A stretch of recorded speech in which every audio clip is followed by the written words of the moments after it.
Eu sou o Ricardo Hertmann, CEO da EqualWeb Brasil, Acessibilidade Digital. Antes de mais nada, eu vou fazer uma breve autodescrição minha com uma boa prática de inclusão. Agradecer também o pessoal da tradução de Libras em respeito às pessoas com deficiência auditiva. Em respeito às pessoas com deficiência visual, autodescrição. Sou um homem branco, no momento eu estou do lado esquerdo do palco, estou vestindo uma blusa azul, tenho cabelos louros, um pouco calvos, e vai ser um prazer conduzir essa palestra trazendo grandes nomes que são referências no mercado nacional e internacional, trazendo o painel Estratégias de Diversidade, Equidade, Inclusão e Acessibilidade para potencializar o Customer Experience. É um super prazer que eu trago o nosso mediador, Fábio Zunoff, Senior Business Development Partner da EqualWeb. Trago também a Gabriela Zaninetti, Chief Growth and Marketing Officer do Dr. Consulta. Trago também o mestre Hugo Rodrigues, presidente do Conselho da Macan World Group. Super prazer trazer o Marco Pellegrini, coordenador de Mobilidade e Transporte de São Paulo da Secretaria dos Direitos da Pessoa com Deficiência. A Paula Fonseca, diretora executiva jurídica do Grupo Alus, do Shopping Center, super prazer. E também, não menos importante, Dr. José Carlos de Souza Júnior, reitor do Centro Universitário Instituto Mauá de Tecnologia. Bom painel a todos, um prazer. Obrigado. Boa tarde a todos. Quero agradecer a todos os convidados que prontamente aceitaram o convite. Meu nome é Fábio Zunoff. Eu vou me autodescrever, caso a gente tenha alguma pessoa com deficiência visual ou cega aqui. Eu sou um homem 50+, cadeirante. Estou numa cadeira motorizada preta, uma calça bege, um sapatênis branco. Tenho uma pele bem clarinha, uma barba... Ela está querendo ficar branca, mas ainda está meio que dálmata. Mentira. É. Tá branca. Cabelo castanho, né? Enfim, e a gente vai estar tocando com vocês esse tema tão delicado. Tá? Então, eu só vou pedir para a produção soltar um videozinho que tem um presente do Conarec para vocês. Por favor, Fabiana.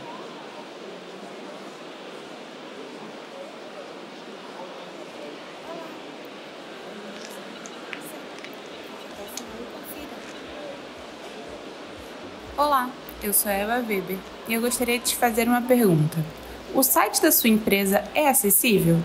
Só no Brasil, cerca de 60 milhões de pessoas precisam de acessibilidade digital, mas menos de 3% dos sites são acessíveis. Mas afinal, quais são os desafios para tornar um site acessível?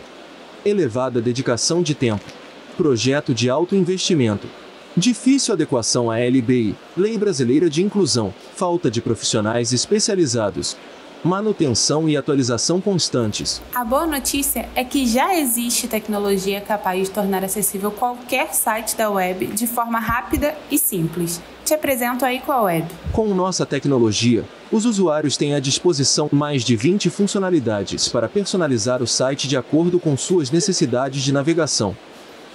E além de abrir portas para 60 milhões de brasileiros, sua empresa ainda terá muitos outros benefícios, como mais de 60 milhões de possíveis novos usuários, humanização e impacto da marca, melhoria em SEO, aumento de receita, fidelização de usuários e clientes, conformidade com a legislação.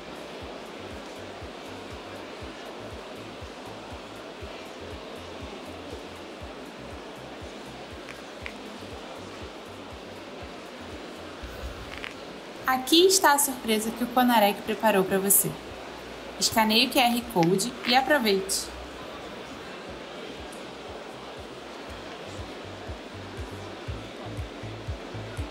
Vamos lá, pessoal. A gente tem 34 minutos e 57 segundos.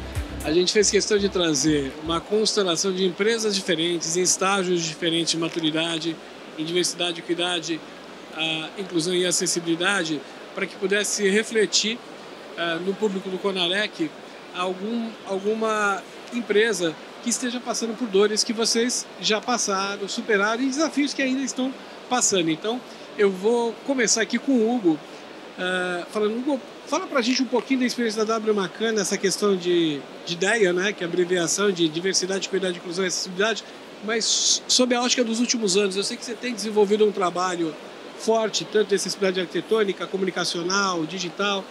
e também já desenvolveu campanhas. Enfim, conta um pouquinho para a gente sobre isso. Bom, primeiro, boa tarde. Eu vou fazer a minha autodescrição aqui. Eu tenho 1,90 m, um cabelo castanho ficando grisalho e estou vestido de camisa azul clara e uma calça azul escura. Estou sentado aqui do lado do nosso gestor aqui do palco, tá bom? Foi mais ou menos? Tá perfeito. Para uma pessoa cega, quanto menos informação, melhor. Pelo menos todos os amigos dizem isso. Eu acho que aliás, eu acho que numa época vocal, quanto menos informação mais importante. Sim. Né, e menos dispersão, melhor. Eu tinha trazido aqui um material, será que a gente pode mostrar aqui? Sim. Rapidinho, só para aquecer um pouco o nosso bate-papo. O pessoal da produção, a Fabiana, acho que está colocando. Vamos ver se vem aí, porque... Vamos lá. Eu acho que enquanto eles estão colocando, esse é um painel que eu fiz muita questão de participar. Agradeço ao convite do Fábio, porque eu tinha certeza que a gente ia ter pouco engajamento. E só vocês olharem ao redor de vocês vão ver que eu estava certo. Eu vivo isso diariamente nas minhas redes sociais, nas minhas palestras e no próprio trabalho. É muito bonito falar, mas não é tão fácil fazer. Muita gente pega o tema, às vezes para ganhar uma amplitude ou para ganhar uma aceitabilidade, mas não transforma isso em ação. E aí eu peguei essa apresentaçãozinha para dizer o que a gente tem feito, que não é tão difícil. Eu vou ficar aqui do lado do Fábio. O que eu acho, né? Transformar a forma de pensar das organizações e de todos nós é fundamental para mudarmos e promovermos a igualdade para todos. É uma frase razoavelmente batida, mas eu acho que a transformação tem que começar em nós. Se nós não estivermos aqui, e hoje eu por acaso estou como convidado, mas eu deveria até estar na plateia, aprendendo com quem vive de verdade, com quem enfrenta esses desafios, e são vários aqui. Não, nem precisava. Mas obrigado. Então, eu acho que a transformação tem que começar em todos nós também, porque nós estamos jogando muito para as organizações como se elas fossem nos educar. E não vai acontecer, porque a gente vive num capitalismo. Então, as organizações têm seus compromissos, mas tem que começar por a gente também, colocando um pouquinho do dedo na ferida. Aqui o que a gente fez com o nosso site. É bem simples. Né, os perfis de acessibilidade. Então, o perfil para a pessoa cega, para a pessoa com deficiência motora, para a pessoa com daltonismo, e vai explicando. Então, não é tão difícil. Eu tive aqui no Conarec fazendo uma palestra sobre publicidade, sobre resultados, sobre o Festival de Cannes, e aí estava lotado, porque é uma coisa que é quase que um entretenimento, e foi quando o Fábio me procurou. Eu não sabia disso. E inicialmente, assim, ele me procurou, nós ficamos de nos falar, eu fui atrás dele, ele foi na empresa e a gente fez isso tudo aí de forma muito rápida e muito simples. E sem um grande custo, sem um grande problema. Então, isso tem uma coisa que é trazer para o mercado pessoas altamente competentes que têm uma dessas deficiências que não podem ter acesso ao nosso mercado. Então, essa foi a primeira coisa. Aqui, eu vou dividir esse comercial. Eu tenho não é uma questão de me vender, mas eu criei esse comercial para o Derdic há 18 anos. Então, esse meu engajamento não é de hoje. Eu vou soltar aqui, vamos ver se o som está rodando. O surdo não tem o espaço que merece. Não tem espaço na cultura de um país. Não tem espaço na educação, nem na sociedade. Inverter essa história é a missão da Derdic. Uma instituição que ajuda o surdo a viver melhor, num mundo que nunca deu espaço para ele. Assim, quem sabe um dia você possa ver o surdo no lugar que ele merece. E não num canto qualquer. Então, não, imagina. Não, obrigado, mas há 18 anos a gente fez isso. Qual foi o resultado? Ganhamos um monte de prêmios na época, mas o engajamento ele é muito abaixo do que deveria ser. Então, nós temos que continuar falando disso. Esse é um outro trabalho que já é mais fácil da L'Oréal, eu vou passar aqui, é sobre um outro tipo de problema. A gente tem na mão a maior máquina de mudança e de transformação de uma sociedade, que é através da cultura. Mi mujer siempre duerme después de almorzar.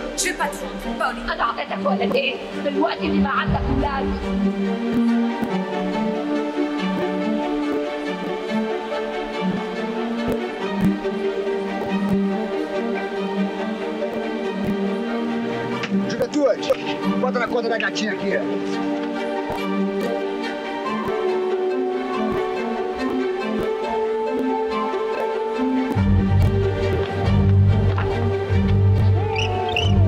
Às vezes eu ultrapassava um limite meu que eu nem sabia que eu estava ultrapassando, mas eu fazia. A gente já passou por muita coisa.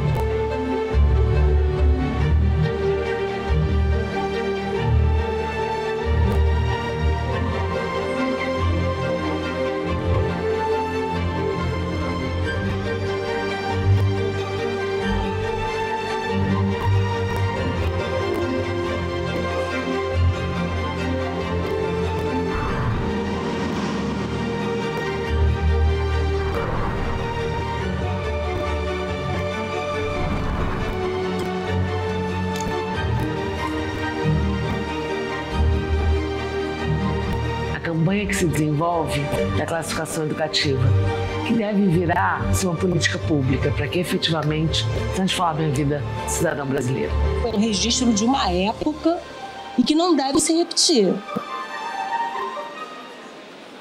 Então, aqui é um outro exemplo, esse já bem mais recente, que está no ar, um de 18 anos atrás. Esse, o próximo eu vou pular, é o caso da gente ter colocado o primeiro Papai Noel negro na história. A gente nem se dá conta de que, pô, por que não pode Papai Noel negro, e era ele tentando achar emprego num shopping, não podendo se candidatar. E aqui eu acho que é a jornada que a gente deveria divulgar. Eu separei em 3 fases, porque o primeiro é a atração. Então, como é que a gente pode lotar a audiência desse tipo de assunto em várias frentes? Né? Então, nós temos que pensar juntos. Eu também não tenho uma solução. O segundo é a inclusão. E o terceiro é a aceleração de carreira. Para falar sobre fatos, hoje, na Macan, nós temos 37% de pessoas negras na agência, 24% na liderança. As mulheres na criação, que é muito difícil, já são 45%. E pessoas com deficiência, 12%. Muito abaixo do que deveria ser. Então, ainda que lutando há quase 20 anos. Aqui, tudo que a gente faz de inclusão, quer dizer, com o coletivo social, a gente tem aqui algumas ações anuais, como o Day for Meaning, que traz como é que você aprende a ser mais acessível, né? Seja com essa explicação da autodescrição e todos os tipos aqui ali é política de DNA, com canal de acolhimento, e ali está polícia de DNA, ficou uma coisa mais séria ainda do que o cuidado, tem quase polícia. Camborão da inclusão. E aqui a aceleração de carreira para todo mundo. Então, basicamente, é mais para esquentar a conversa. Eu tentei fazer um resumo aqui de 20 anos de luta, e eu acho que a briga continua, mas o resultado ainda é muito aquém do que deveria ser. Te devolvo a palavra aí. Sensacional. O Hugo deu uma aula pra gente. A agenda do Hugo é louca, ele abriu mão de um compromisso para estar aqui com a gente de uma maneira muito generosa. E se vocês tiverem qualquer dúvida, eu coloco vocês em contato com toda a equipe dele para vocês entenderem como ele conseguiu implementar isso no Grupo Macan, na W Macan. E mais uma vez, obrigado, Hugo. Eu vou passar a palavra agora para a Paula. A Paula é diretora de compliance do Grupo Allos, é o maior grupo que administra shopping centers no Brasil e que tem uma experiência muito rica na questão de acolhimento de todos os pilares de diversidade. E a gente se propôs aqui não só dar um enfoque de acessibilidade digital, mas, obviamente, trazer para vocês cases exitosos de empresas e que vocês possam se refletir, possam depois fazer algum tipo de benchmark. Paula, fala um pouquinho para a gente, um pouco dessa experiência, que apesar de ser compliance, você tem um lado humano muito, muito grande. A gente falou de acolhimento no nosso bate-papo, né? Fala pra gente como é que é essa experiência do Grupo Allos com relação a esse tema, a inclusão da pessoa com deficiência, para ter uma experiência bacana. Fábio, eu vou tentar falar muito de forma concisa. Quer dizer, eu sou diretora jurídica de compliance da Allos. Nós, em 2022, decidimos que a sustentabilidade seria um pilar estratégico nosso, 2020, e criamos um grupo, uma comissão de ESG, da qual eu sou coordenadora, por isso que eu acabei me inteirando tanto do assunto. E nós definimos metas para atingir até 2030.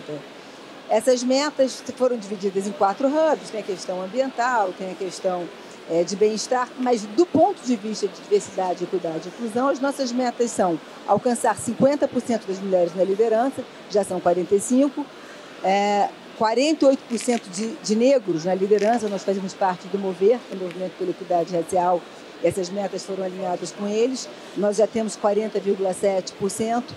E na questão da acessibilidade, tornar os nossos shoppings o mais acessíveis possível.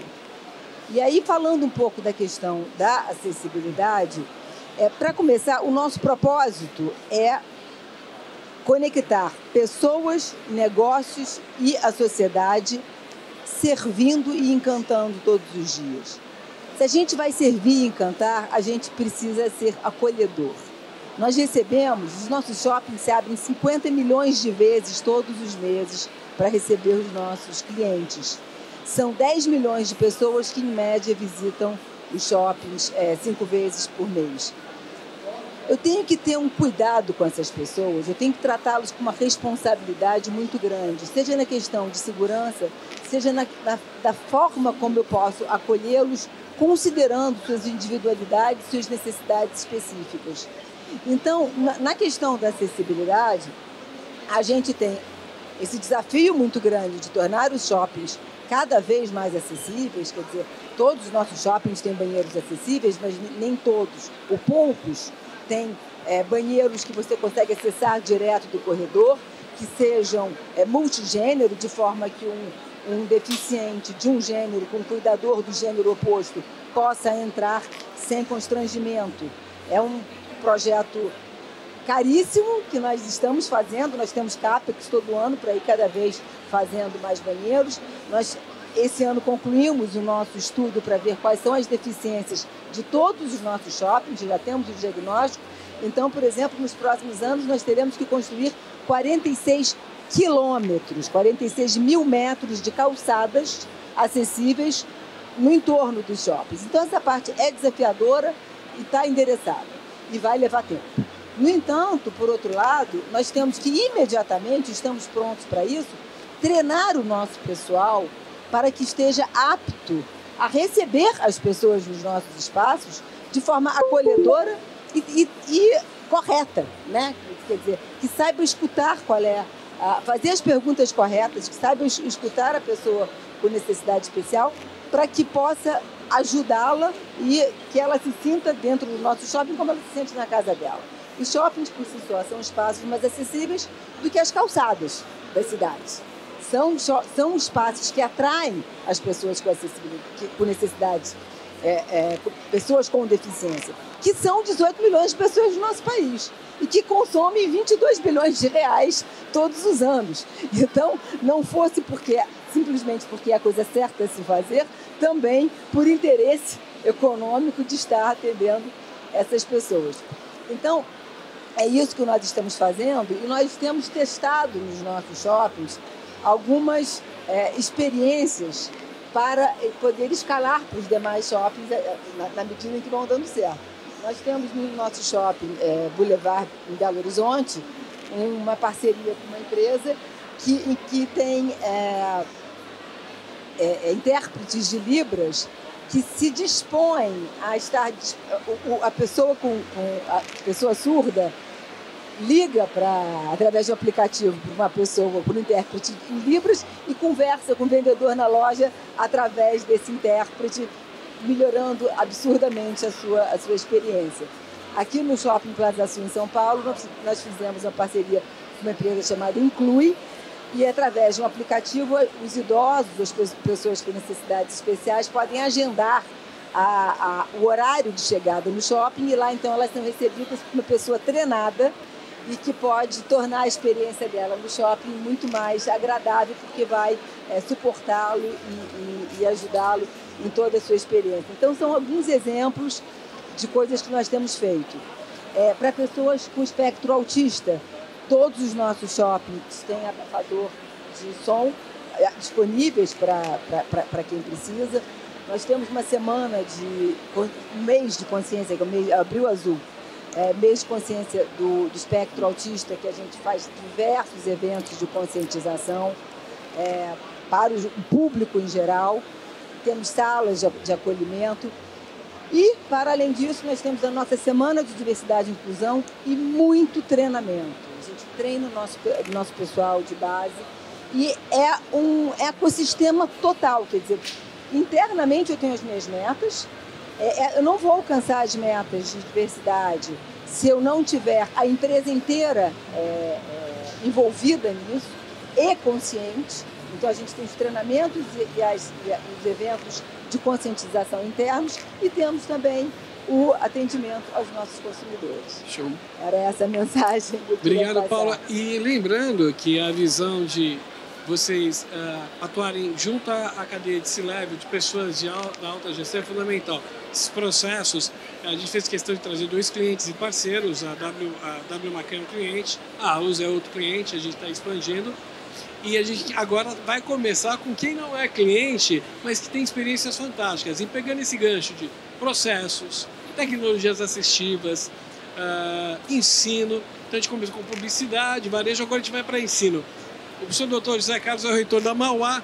José, fala um pouquinho para a gente sobre as iniciativas que vocês têm com relação a alunos surdos, alunos cadeirantes, professores, enfim, a questão de TCCs e outras iniciativas. Até uma pós-graduação que teve lá em Gestão Estratégica em Diversidade, Equidade e Inclusão, né? Obrigado, Fábio. Primeiro agradeço a oportunidade, é fantástico para nós falar um pouquinho sobre isso.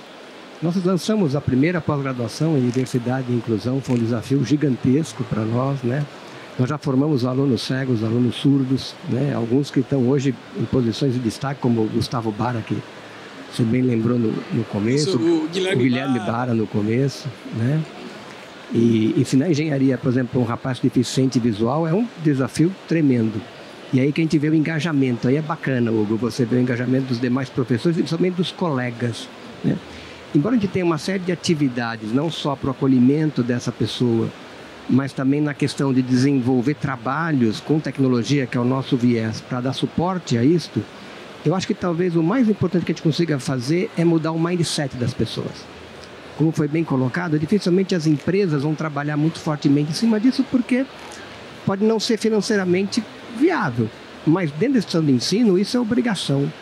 Então, na verdade, a nossa proposta é oferecer para quem no mercado vai contratar esses profissionais que egressam da instituição, alguém que já tenha essa visão, alguém que já entenda qual é a importância de você tratar a ideia, né? Então, que já saia com esse mindset, porque isso acho que vai ser um ganho tremendo e talvez essa seja a grande mudança nessa questão do engajamento, que você já forma pessoas que têm esta visão da necessidade, né?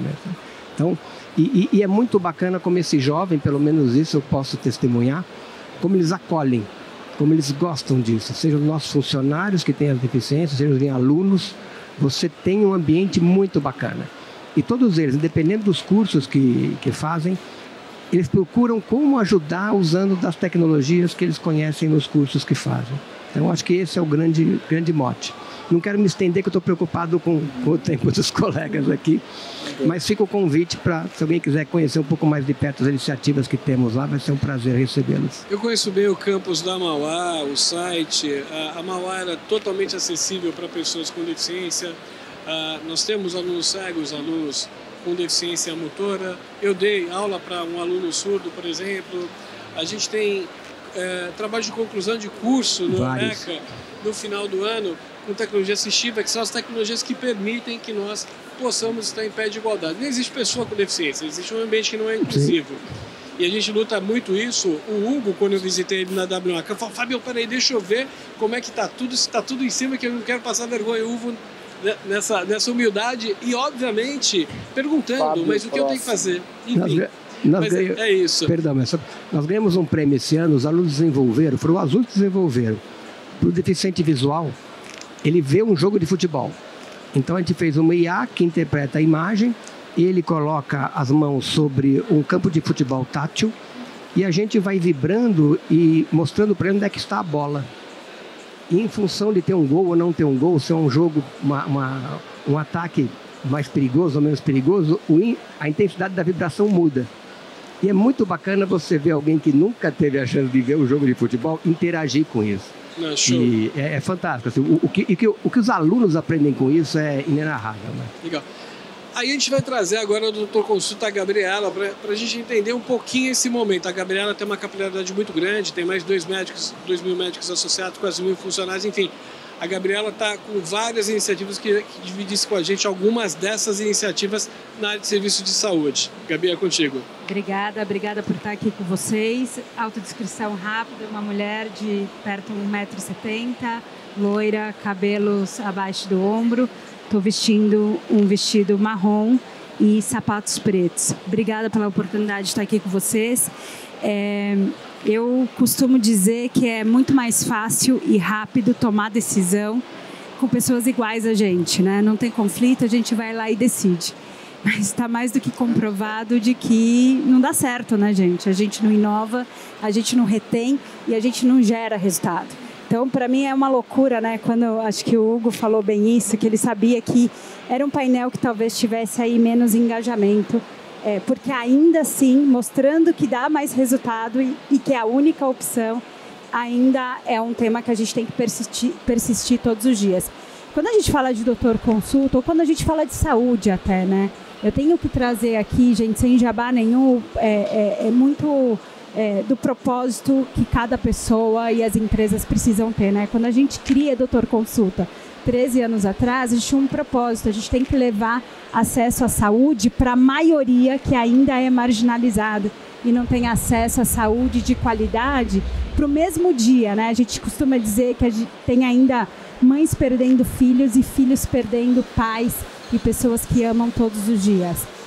E por que eu falo isso? Porque para a gente não é uma opção. Quando a gente fala que a gente dá acesso ao brasileiro, o brasileiro é diverso. Então a gente não tem uma opção de falar que a gente vai tomar a decisão sozinho ou que a gente vai até criar experiências do cliente por nós mesmos e com as nossas cabeças que às vezes está lá no mundo corporativo. A gente tem que encontrar formas de co-construir tudo isso com quem está lá fora. De certa forma até orgânica, hoje a gente já atingiu, né? Orgânica não, mas a gente já atingiu mais de 4 milhões de brasileiros, a maior parte de classes C e D. Temos hoje 65% dos nossos pacientes mulheres, na sua maioria mulheres pretas periféricas, e de forma certamente orgânica, a gente teve que pensar isso e colocar no centro da nossa estratégia, que se eu tenho 65% de mulheres de uma determinada região, eu tenho que ter mulheres recepcionando elas, né? Eu não posso não ter esse reconhecimento da sociedade. E por isso, né, depois desses 13 anos, a gente já tem hoje, dentro da nossa força de colaboradores, mais de 80% sendo mulheres, 59% em posições de liderança, tomando decisões todos os dias. Parece que é tudo lindo, tudo perfeito e tudo está acontecendo bem, mas a verdade, eu até falei com o Fábio, que tal a gente vulnerabilizar e falar que a jornada é difícil e que a gente erra aí no meio do caminho e tem um trabalho gigante ainda pela frente, tá? A gente começou então a falar, bom, eu preciso ter as pessoas certas para recepcionar o meu paciente dentro desse centro médico e eu também preciso ter pessoas representando essa diversidade dentro do nosso corporativo, criando programas e tudo mais. 13 anos depois, e principalmente no último ano, o que a gente descobre? Que os nossos grupos de afinidade, que os nossos aliados aos grupos de afinidade e tudo mais, estavam estagnados. Por quê? Porque a gente foi lá, criou os grupos, trouxe as pessoas, mas a gente não conseguiu continuar evoluindo da forma como a gente precisava. Então, acho que assim, o grande momento que a gente está hoje é de um grande reset e um trabalho na nossa cultura organizacional realmente, que passa pelo que você falou, professor, doutor José, no mindset das pessoas. Não basta a gente participar das cotas, né, e trazer a pessoa. Aconteceu assim bastante da gente trazer uma pessoa, mas o ambiente, não só arquitetônico, não está pronto.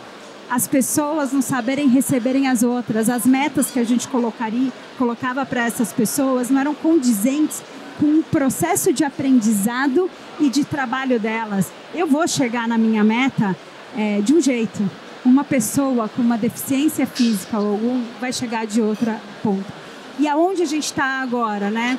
Cultura organizacional, preparação do ambiente para que a gente comece a atingir metas de diversidade, apesar de algumas, como eu falei, organicamente, a gente já está lá e muito superior. E o principal, e vou terminar aqui porque eu quero que meu colega fale aqui com a gente, como que a gente leva essa diversidade, inclusão e acessibilidade também para os nossos pacientes, né? Principalmente cuidando de saúde. A gente sabe que uma pessoa com deficiência física tem 5 vezes mais propensão para ter desafios de saúde mental. A gente sabe que homens 50 mais, pretos, de periferia, vão ter propensão 25% mais de doenças cardíacas. Então, aquilo que a gente fez e aprendeu dentro lá, né, dos nossos colaboradores, a gente está levando para dentro dos nossos centros médicos e quebrando mesmo as barreiras, né? As pessoas pensam que tem que ir no centro médico para pagar e usufruir de uma consulta, de um exame ou de um procedimento. E, na verdade, o que a gente quer é que ele consiga ir lá e participar de rodas de conversas e grupos de afinidade que não dependam de uma consulta e de um exame. Então, um pouquinho aqui do que a gente aprendeu e para onde a gente está indo. Legal. Aproveitando, Marco, eu queria que você dividisse com a gente um pouco do que é CX para você nesses quase 30 anos de trabalho junto a grandes empresas, terceiro setor e governo. O Marco foi secretário nacional da pessoa com deficiência, enfim, ele rodou o governo do estado, municipal, estadual, federal, e é a pessoa mais fluida para falar da inclusão da pessoa com deficiência no Brasil. Marco, traz um pouquinho para a gente o que é para você uma boa experiência de CX para esse público PCD. Olha, o que eu ouvi aqui foi música, foi um bom vinho, muito legal ouvir vocês. E vou falar um pouco, eu acho que do que nos une aqui, do que é novo, né? Desse mindset. Eu sou um homem negro de 60 anos, o meu sinal aqui para o intérprete de Libras é a mão fechada com o polegar esticado, como o meu joystick aqui que eu toco com o queixo para conduzir minha vida. Sou tetraplégico, né, para os que não me enxergam. Eu, há 34 anos atrás, estava sentado numa cadeira na área de projetos do metrô, com o analista de projetos. E um tiro me colocou nessa condição aqui. Fui assaltado e foi isso que me presenteou com essas rodas.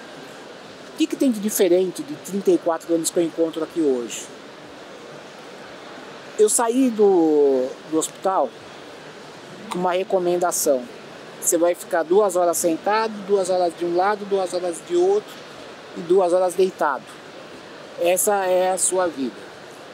E saí daquele hospital onde encontrei um cenário em que não existia cadeira de rodas motorizada, não existia internet, não existia nenhuma forma, transporte público, e as pessoas com deficiência estavam dentro das instituições. Esse é do cenário. Eu já tinha vivido um cenário para chegar no metrô com 27 anos, estar sentado naquela cadeira de analista de projetos, que também, cada vez que eu entrava pelas empresas que passei, Philips, Dixtal Tecnologia, NEC do Brasil, as empresas por onde eu passei também,